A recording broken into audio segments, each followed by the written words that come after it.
제147차 원내대표 시작하겠습니다. 이인영 원내대표의 모두 발언하겠습니다. 우리 당을 넘어 민주진영 전체의 큰 어르신이셨던 이호 여사께서 별세하셨습니다. 이호 여사님은 김대중 전 대통령님의 배우자를 넘어 20세기 대한민국의 위대한 여성 지도자로서 역사에 기억될 것입니다. 고인이 걸으셨던 삶의 계획을 되돌아보면서 국민을 위해 헌신한 고인의 삶을 추모하고자 합니다.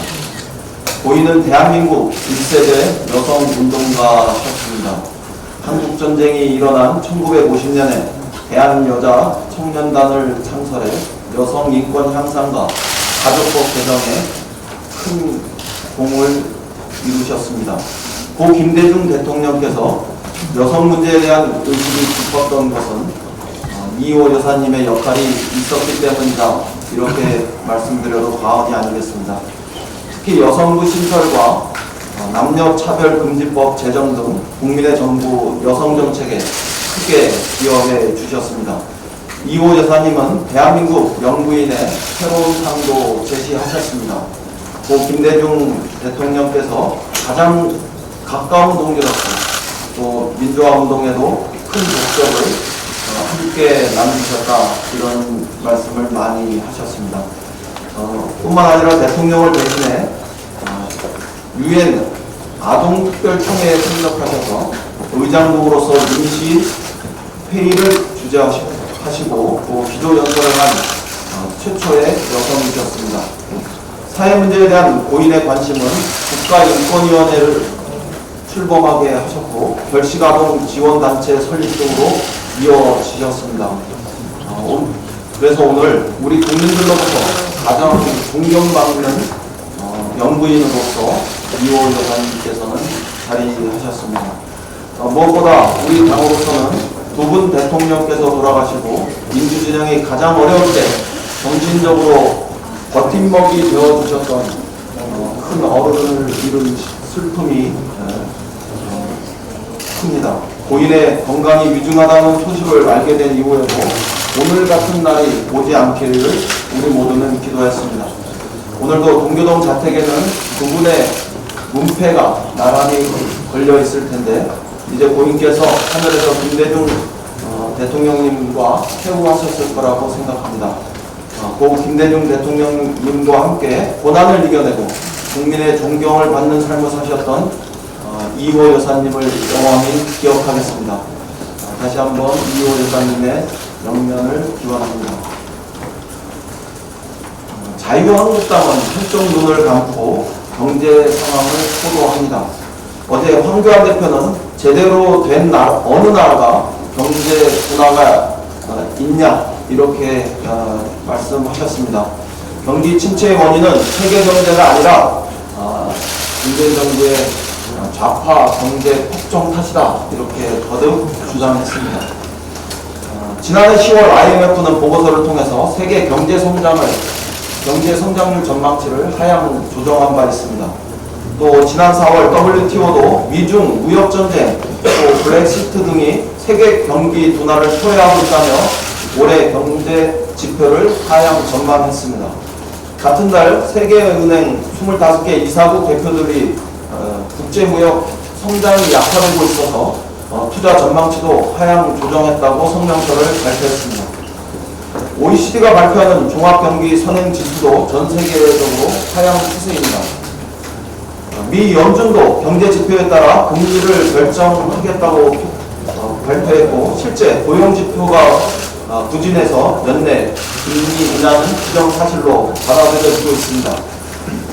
블룸버그 이코노믹스는 각종 대외위기로 최근 세계 경제 성장률이 지난 금융위기 때보다도 10년 만에 가장 낮은 상태라고 진단했습니다. 이것참 중국 총리 또한 전국인민대표회의 개막식에서 대외적으로 경제 상황이 좋지 않아서 기준금리를 인하하겠다 이렇게 시사했습니다. 자유한국당은 정부 정책에 대해서 맹목적으로 반대하기 이전에 이런 세계 경제 현실을 주목하시기 바랍니다. 자유한국당 경제 상황을 직시하고 추경 처리에 협조할 것을 당부합니다. 미국의 리먼 브라더스 파산으로 촉발된 지난 2008년 금융위기는 세계 경제를 대침체로 몰아넣었습니다. 노벨 경제학상을 수상한 폴 크로그만 교수는 작금의 세계 경제 침체를 우려하면서 정책 당국의 준비를 여러 번 강조하고 있습니다. 추경은 지금으로서 세계 경제 위기에 따른 한국 경제 침체에 현재적으로 대응할 수 있는 최선의 방어 수단이라고 저는 확신합니다. 최선을 다하려는 정부 여당에 자유한국당은 죄를 뿌리지 말아야 합니다. 더 이상 발목 잡아서는 안 됩니다. 추경 규모의 축소나 처리 지연은 우리 경제의 위험을 키우는 참으로 무책임한 행위가 아닐 수 없습니다.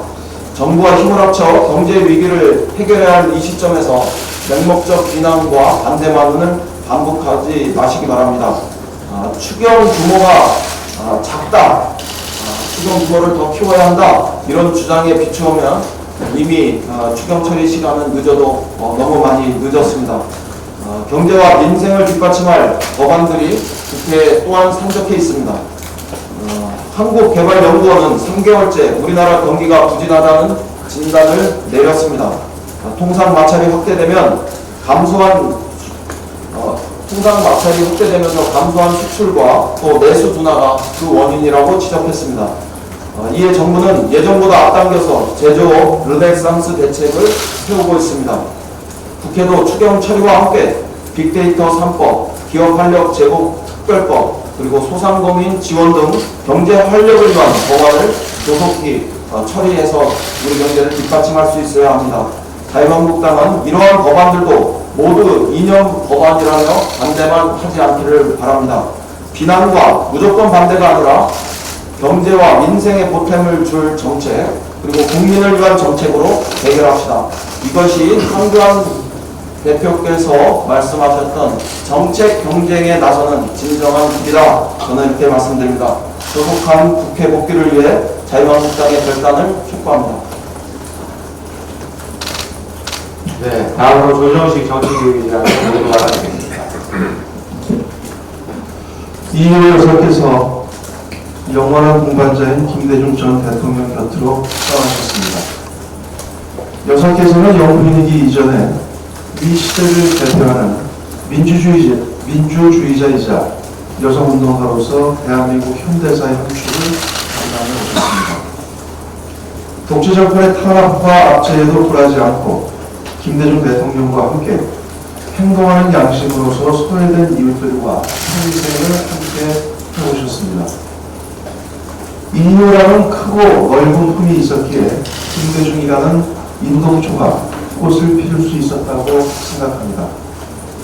더불어민주당은 김대중 대통령과 이희호 여사 두 분께서 꿈꾸셨던 민주주의와 정의가 바로 선 나라, 평범한 일상이 되는 한반도를 향해 앞으로도 굳세게 매진하겠습니다.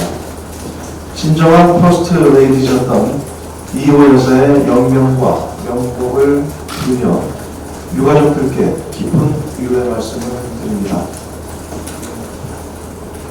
미중 무역 분쟁이 무역을 넘어 첨단 기술과 위안화 환율 등 전방위로 확산되면서 글로벌 경기 하방이 당초 예상보다 빠르게 진행되고 있습니다.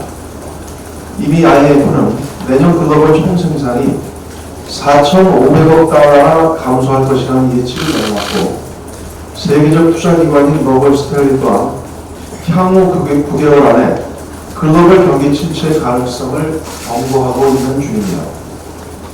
더욱 우려스러운 점은 미중 갈등의 성격이 단순한 통상 마찰을 넘어 21세기 패권 경쟁적인 성격을 띠고 있다는 것입니다. 화웨이 사용을 둘러싼 갈등뿐만 아니라 최근 발간된 미 국방부 보고서는 대만을 국가로 포기하는 등 미중 갈등이 심각한 상황으로 치닫고 있습니다. 특히 우리나라의 경우 양국에 대한 수출 의존도가 40%에 가깝고 2018년 기준 미국 12%, 중국 26.8%입니다. 한반도가 갖는 지정학적 특징까지 감안한다면 그 어느 때보다 치밀하고 신속한 대응이 요구됩니다. 특히 정치권의 초당적 협력은 필수적인 전제 조건입니다. 당파를 뛰어넘어 냉철한 태도로 정부의 국익 추진을 뒷받침해야 합니다. 그러나 우리를 둘러싼 세계 경제 환경이 긴박하게 돌아가는 이 시점에 국회는 두 달 넘게 파행을 거듭하고 있습니다.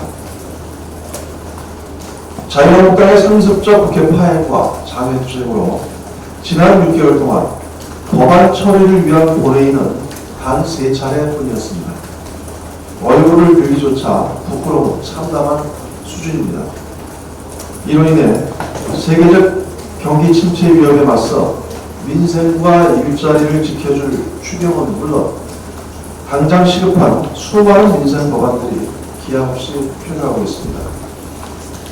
분명히 말씀드리지만 이제 더는 국회를 마비, 파행시킬 수 없습니다. 황교안 대표가 어제 추경은 총선용이며 세계 어느 나라 경제가 도나되고 있냐라는 말씀을 했다고 합니다. 억장이 무너지는 꼴입니다. 대한민국 제1야당 대표께서 국세무민의 궤변으로 하늘을 가리고 국민을 현혹시켜서는 안 됩니다. 황교안 대표의 발언은 국정 발목 잡기를 위한 궤변이며 자유한국당의 국회 거부야말로 총선용 정치 파업입니다. 도대체 언제까지 절박한 경제 현실을 외면한 채 국민의 삶을 걸고 한 정치 파업을 계속할 생각입니다. 이번 추경은 글로벌 경기 가반에 대응하고 국가 경제와 국민의 삶을 지키기 위해서 필요한 최소한의 안전장치입니다. 조속한 국회 정상화와 함께 산적한 민생입법 처리와 신속한 추경 처리에 즉각 응할 것을 자유한국당에 거듭 촉구합니다. 내일은 6.12 싱가포르 북미 정상회담 개최 1주년입니다. 아울러 오는 15일은 6.15 남북 공동선언 19주년을 맞는 날입니다. 6.15 공동선언이 반세기에 걸친 불신과 대립의 장벽을 넘는 출발점이었다면 북미 정상회담은 한반도 통화와 비핵화라는 새로운 미래로 나아가는 중대한 이정표였습니다. 특히 북미 두 정상의 만남을 통해 이명박 박근혜 시절 짙게 드리웠던 전쟁의 그림자를 말끔히 걷어내고 한반도 비핵화라는 역사적 합의를 도출할 수 있었습니다. 비록 하노이 정상회담 이후 협상이 교착 상태에 이르고 있지만 평화적 문제 해결이라는 대원칙에 양측 모두 깊이 공감하고 있는 만큼 조속한 시일 내에 대화가 재개될 것이라 기대합니다. 이 과정에서 특히 중요한 것이 한반도의 운명을 결정할 주인은 바로 우리 자신이라는 굳은 믿음과 적극적 자세입니다. 주시하다시피 문재인 정부의 적극적 대화 노력을 통해 북한의 평창올림픽 참가를 이끌어냈고 이는 판문점 정상회담과 북미 정상회담을 연결해 주었습니다. 북미 상태가 소강 국민의 적어는 지금이야말로 우리 정부의 적극적인 역할이 다시 한번 필요한 순간입니다. 대북 인도 지원 사업 추진과 아프리카 돼지열병 방역 협력 등 다양한 방면에서 대화의 모멘텀을 복원하기 위한 노력을 꾸준히 추진해야 합니다. 특히 한 달 앞으로 다가온 광주 세계 수영선수권 대회에 북한의 참가를 이끌어낼 수 있도록 정부의 세심한 노력을 당부드립니다. 마침 독일을 순방 중인 문재인 대통령께서 한국 시간으로 오늘 오슬로 선언을 통해 새로운 평화의 해법을 제시할 예정입니다.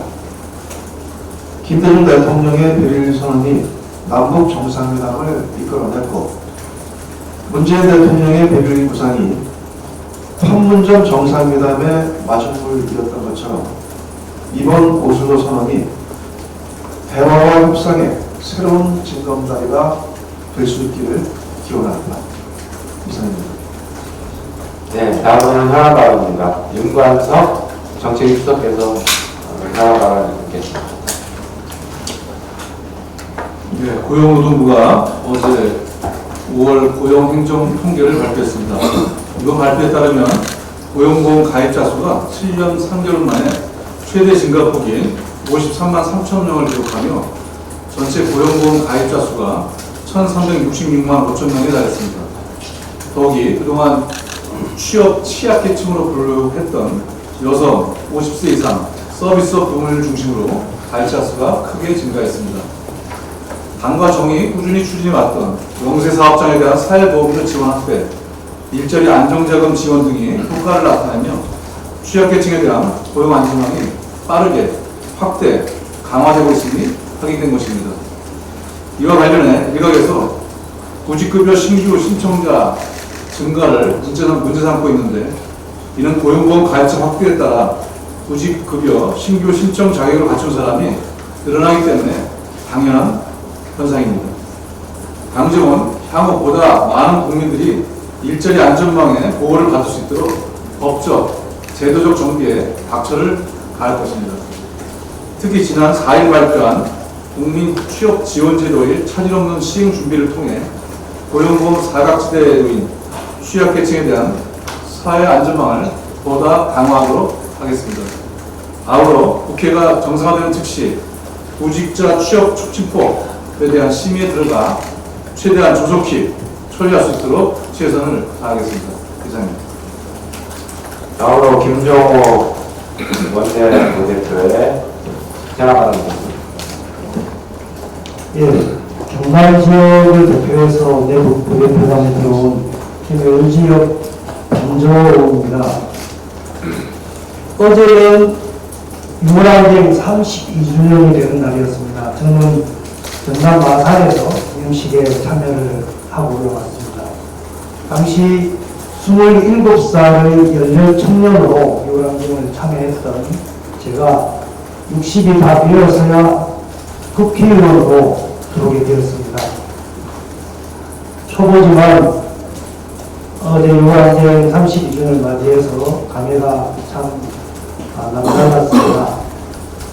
해마다 6월이 되면 두 분의 열사를 기억하지 않을 수 없습니다. 부산의 박종철, 광주의 이한열입니다. 5.18 광주학살과 쿠데타로 정권을 뺏은 전두환 군부 독재가 정권에 반대한 지식인 언론인들 입에 재갈을 물리고 언론을 통제했던 건 다 아시는 사실입니다. 의식 있는 대학생들, 시민들을 폭력적으로 탄압을 하고 구속과 고문까지 일삼았습니다. 박종철 열사가 고문치사 당한 건 알고 있는 사실이고, 이에 대학생들이 앞장서서 규탄을 했는데 직접 체류탄에 이한열 열사가 마침내 목숨까지 잃었습니다. 독재 정권의 실체, 그것이 적나라하게 드러난 사건이었습니다. 이런 살인정권, 폭력정권에 맞서 전국적으로 시민들이 들고 일어났던 게 유월항쟁이었습니다. 그들은 80년 광주에 고립된 투쟁에 정권을 찬탈했던 그 아련한 기억으로 국민들 탄압하고 했지만 전국적인 시민들의 항쟁에 깜짝 놀라서 거짓 항복을 합니다. 6.29 선언이죠. 직선제를 양보했습니다. 대통령을 여성으로 뽑자는 국민들의 열망을 더 이상 하나만으로 말할 수 없었던 것이죠. 직선제를 쟁취했지만 안타깝게도 두 분의 양긴 분열로 오히려 군부독재 연장에 기여하고 받았습니다. 안타까운 일입니다. 최근 금사독재의 후예인 자유한국당은 여전히 광주민주화운동을 북한군의 사주를 받은 폭동이라고 하고 선량한 광주 시민들의 민주화운동을 괴물이라고 그렇게 망언을 일삼고 있습니다.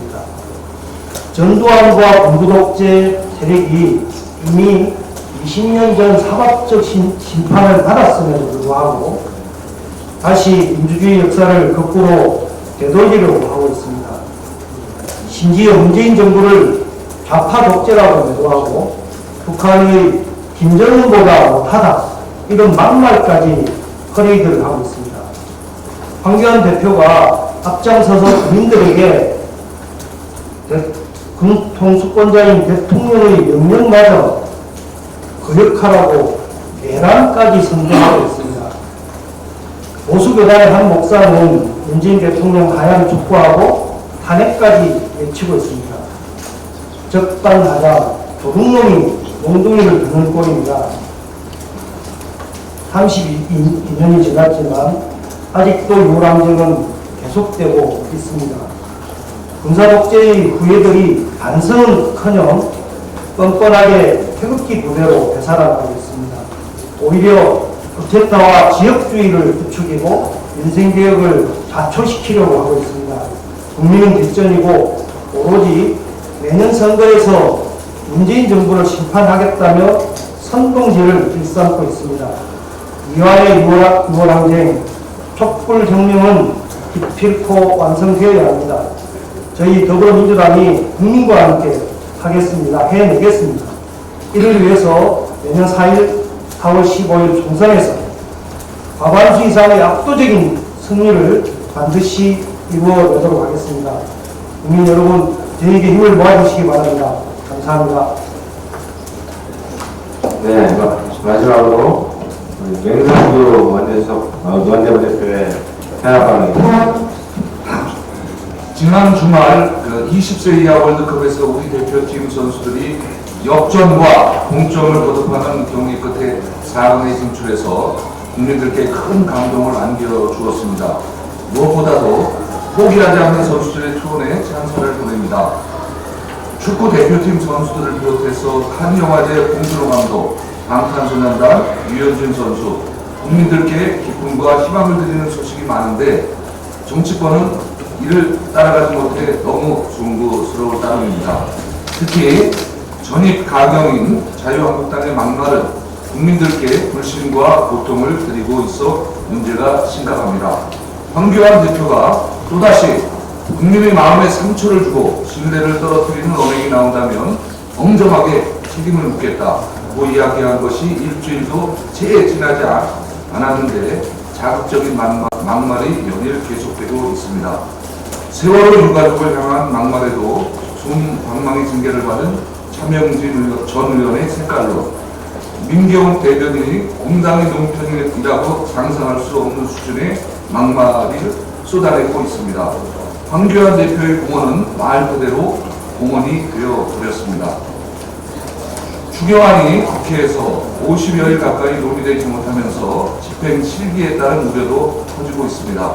이번 추경은 산불, 지진, 미세먼지 등 국민안전 및 재해대책 관련 예산을 포함해서 저소득층을 위한 긴급복지 예산과 지역아동센터 운영비, 장애인 급급제 폐지에 따른 활동지원 예산 등 취약계층의 삶과 밀접한 예산이 다수 포함되어 있습니다.